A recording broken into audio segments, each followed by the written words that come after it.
New at 8, dozens of state police troopers are learning how to respond to an active shooter emergency, skills they hope, of course, they'll never have to use. WBZ's Meiler has the exclusive behind-the-scenes look at troopers training for the worst. Hey, police, show me your hands! At a moment's notice, Massachusetts State Police have to be ready to respond to anything. Hey, that includes running towards an active shooter. It's not a perception, it's a reality that these type of incidents are happening more often.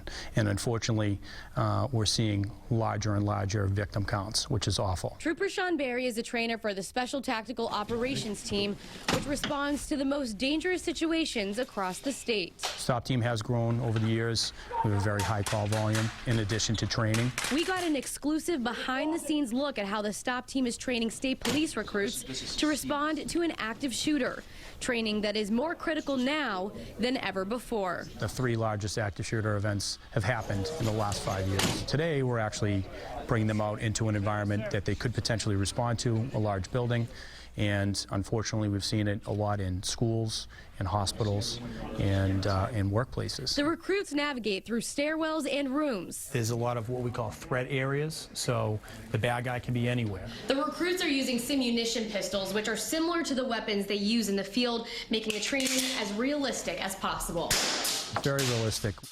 The heart rates are up, they're breathing hard, they're breathing fast. We don't want the first time them seeing a situation like this as being an actual active shooter event.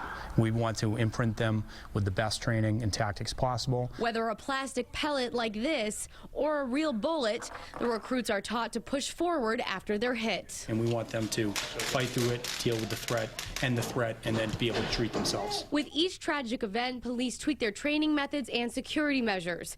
After the mass shooting in Las Vegas, the Stop team began looking at entertainment venues in Massachusetts very differently. We've looked at that situation extensively. We're already talking with our partners at large venues so that if an incident like Las Vegas happens, we already know what everybody's roles and responsibilities are. The Stop team knows the question is not if, but when they will have to respond to a critical situation. And when that time comes, they'll be ready to save lives. And we're always trying to increase our response and better ourselves so that we're at the cutting edge. Meiler, WBZ News.